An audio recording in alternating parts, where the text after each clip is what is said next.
Chef Guest. Oferecimento Castelo, o segredo do sabor. Então, eu comecei desde criancinha, eu falo que eu comecei brincando de fazer arte mesmo, né? Eu era bem espoleta, corria para lá e para cá, e nesse meio, quando eu e meus dois irmãos éramos crianças, meu pai gostava muito de desenhar. E aí, depois de um tempo, eu tinha um sótão assim na parte de cima da minha casa, e eu fiz como se fosse um pequeno ateliê ali, né? E comecei a desenhar, pegava pequenos desenhos, ampliava em cartolinas grandes. Eu até tenho esses desenhos até hoje, grafites sobre papel, fazia aquela sombra e luz, né? Aí prestei alguns vestibulares quando chegou essa época, né? Da gente decidir o que vai fazer da vida, né? Prestei um, prestei outro e acredito que não era exatamente o que eu queria, talvez por isso que não deu certo de passar. Quando eu resolvi, falei, não, vou fazer artes visuais, né? Na UEL, e deu certo, eu passei.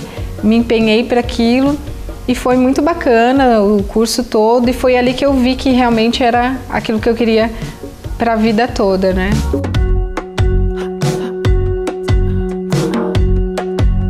Meu trabalho veio se desdobrando. O desenho para mim é uma forma de conhecimento, assim, né? Eu utilizo o desenho para um aumento de percepção, né? Quando a gente começa a desenhar, a gente começa a perceber coisas que antes não percebia. Não tento buscar o desenho como se fosse uma cópia da realidade, mas um meio de conhecer detalhadamente, né? E bem próximo às coisas. O que eu gosto mesmo, né? O que eu estou procurando dar mais foco no meu trabalho é na pintura. Tem as intervenções que eu gosto de realizar também, né, que eu pego um pouquinho de arte e levo para dentro dos ambientes, nas paredes, no teto, mas é uma área que eu gosto muito, mas em determinado momento eu gosto, né, nesse momento agora da minha carreira, eu gosto mais, né, da pintura em si.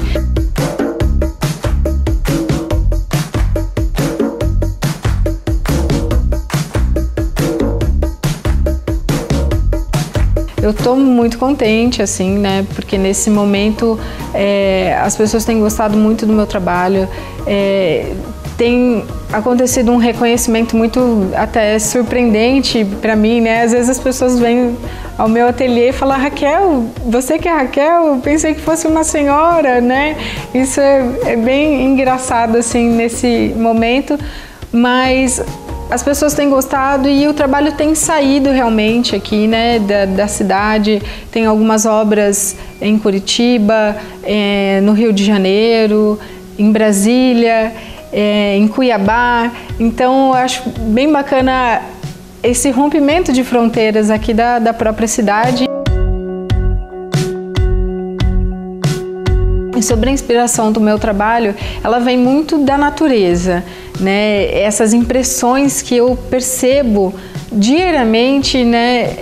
Eu acabo transmitindo ela para a tela, não de uma forma realista, mas essas sensações acabam fluindo ali na tela, e aí eu acho que a própria pintura tem uma natureza em si. Ela dialoga bastante comigo, a pintura tem uma vida própria. Então eu acabo pegando sensações da natureza externa, tentando descobrir uma natureza interna, né, que está ali dentro da própria pintura.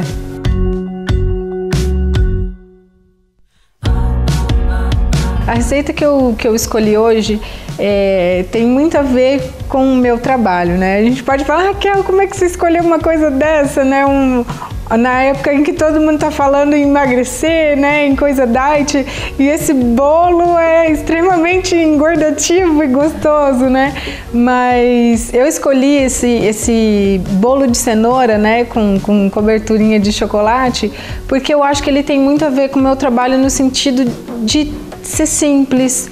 É aquele pouco, né, que já diz muito. Todo mundo chega e fala, de repente tem uma sobremesa toda cheia, né, de coisas, e tem um bolo de cenoura e fala: ai, bolo de cenoura é o que eu gosto de verdade, né?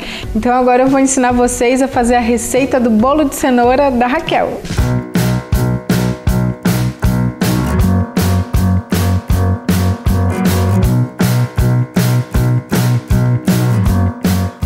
cenoura.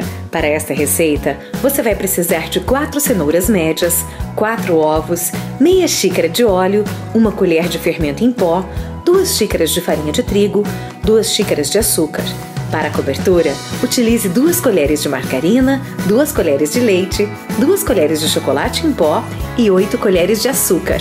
Gente, o primeiro passo da nossa receita é a gente pegar a cenoura ralada, os ovos e o óleo e colocar dentro do liquidificador para a gente bater. Então a gente pega todas as cenourinhas, pode raladas, porque é mais fácil, né? Dá para colocar em pedacinhos e tal, mas demora mais para bater. Pode juntar tudo dentro do liquidificador. Então a gente coloca a raladinha para facilitar e a gente coloca depois o óleo.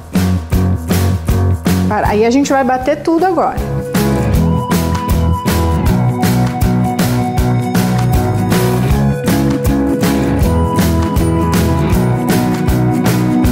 Aquela mistura que a gente bateu com a cenoura, eu vou reservar aqui no cantinho e deixar ela esperando um pouquinho. Aí a segunda parte da nossa receita agora é nós colocarmos açúcar numa tigela separado, nesse recipiente. Aí depois a gente pode colocar, logo em seguida, a farinha. Você pode tirar com a colher, pode tirar com a mão, é o que eu falei, receita bem caseira mesmo. A gente pega aquele fermento em pó, um pouquinho de fermento em pó e coloca nessa mistura seca, vamos dizer assim. Aí nós podemos pegar uma colher e mexer bem certinho. Tem gente que gosta de peneirar esses ingredientes mais secos para não ficar com bolinhas e tal, não ficar aquelas pedrinhas. Mas aqui, ó, não tem problema. Depois a gente vai mexer bem com a outra mistura e não vai ficar as pedrinhas. Essa é a nossa mistura seca. Aí o que a gente vai fazer? Juntar a mistura molhada, né, que é com a cenoura, no liquidificador e jogar junto com essa mistura seca. Olha a textura dela, ó, dá pra ver certinho, né, que a gente bateu a cenoura aqui, ó. Então aqui, ó, com as duas misturas, você pode pegar uma espátula, uma colher de madeira, o que você tiver aí na sua casa, e misturar. É uma receita que ela é facinho, ela é bem gostosa de fazer, mas precisa ter um pouquinho de paciência. Até para mexer, para bater a cenoura no liquidificador e para mexer aqui também.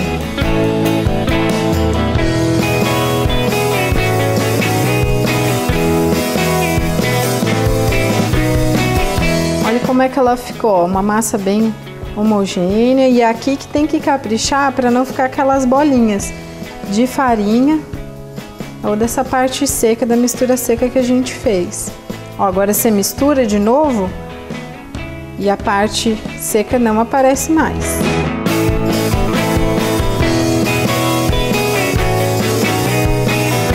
Enquanto a massa tá aqui no cantinho, do ladinho, a gente pega um pouquinho de margarina e faz aquela engraxadinha na forma, bem tradicional. Mas ó, ela fica bem untadinha nos cantinhos, em cima também. Aí a gente pode finalizar colocando um pouquinho de farinha, tá vendo?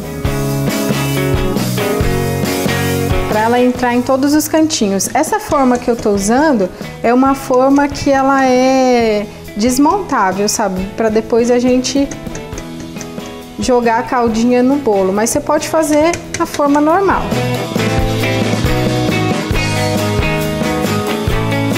Agora a gente pega a massa que a gente misturou.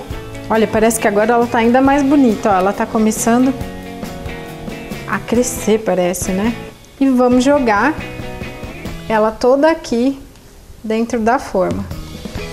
Com a espátula é bem mais facinho, porque ela empurra toda a massa para fora.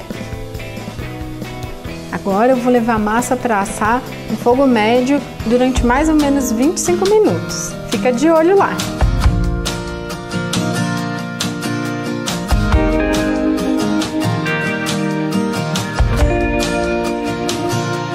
Enquanto o nosso bolo assa, eu vou fazer a cobertura. Você pode misturar tudo num recipiente só, mas aí eu vou colocar direto aqui na panelinha, tá?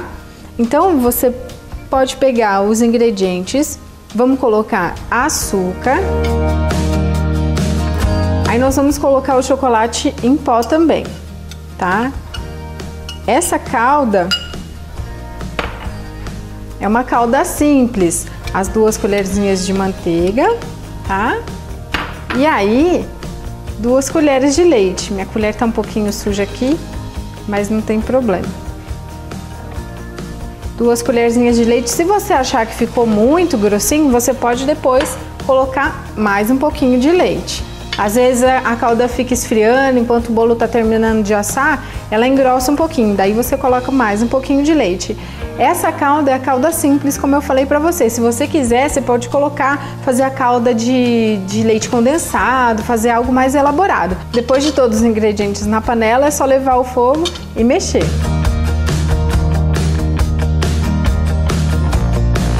Ó, o açúcar vai começar a derreter, a calda vai ficar mais molinha. E a hora que começar a ferver um pouco, aí você pode desligar e esperar para colocar no bolo. Antes de colocar no bolo, você pode dar mais uma aquecidinha.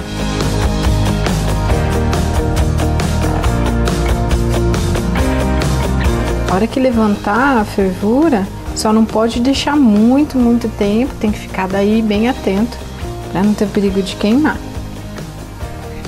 Mas ó, ela já tá num ponto bem bom, gostosinho. Então vamos desligar pra gente esperar o bolo agora.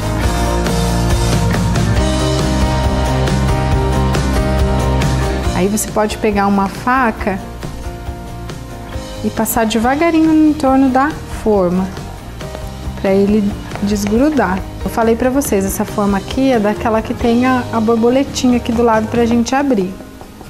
Mas você pode usar uma forma qualquer também na sua casa.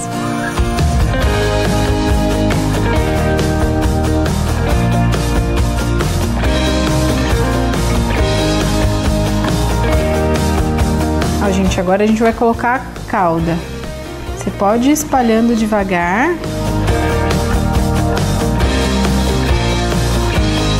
No começo ela vai ficar mais molinha assim, aí depois ela vai formar aquela casquinha. Vai até craquelar o açúcar a hora de cortar. Eu acho que isso é que dá o charme. Vai lembrar bastante a infância.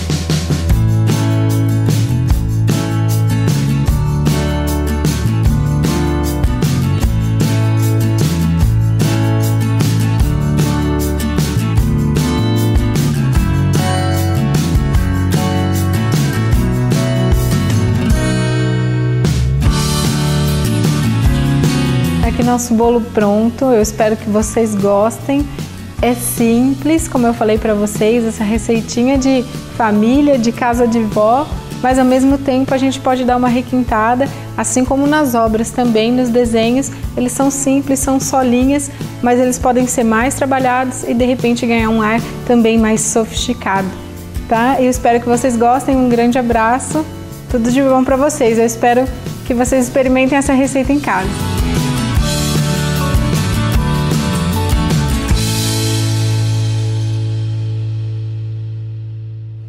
Com certeza você já conhece a Castelo, né? Há 110 anos presente na mesa dos brasileiros. Além dos vinagres e outros produtos, a Castelo também tem uma linha de molhos para salada, com 9 deliciosos sabores. São 6 sabores tradicionais: rosé, italiano, parmesão, limão, balsâmico, caseiro. E 3 sabores da linha Leve Vita: chá verde com limão, mostarda e mel e iogurte com hortelã. Mas esses molhos não são apenas para salada não, eles são muito versáteis, verdadeiros coringas na cozinha.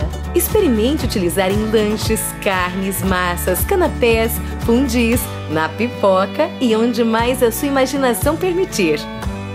Acesse o site casteloalimentos.com.br. Pensa que acabou ainda hoje? Tem mais guest pra você. Eu volto depois do intervalo.